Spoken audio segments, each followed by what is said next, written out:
In this lesson, we're gonna talk about absolute and relative position. What if I want to change the position or the place of this green view? How to do this? We can go to the green view and add a bottom of 20, for example, and press save. When we press save, you're gonna notice that we pushed the green view 20 pixels from the bottom. We can push it also from the left.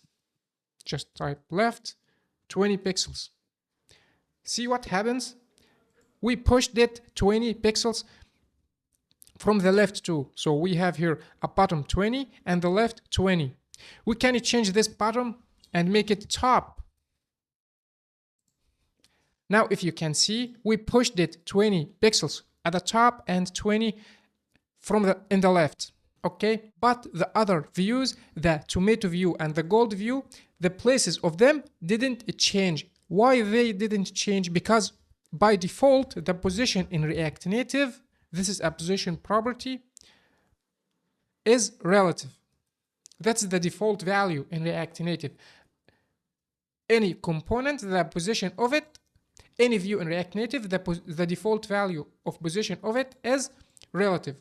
But what if I make it absolute?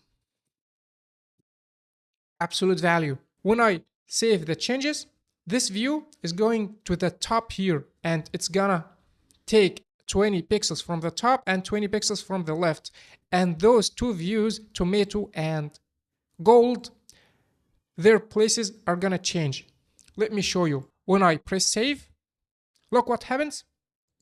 Their places got changed. And the green one go to the top of 20 pixels and the left of 20 pixels. We can add this top and make it 100 pixels. Look, now this is the space is 100 pixels and the left is 20 pixels.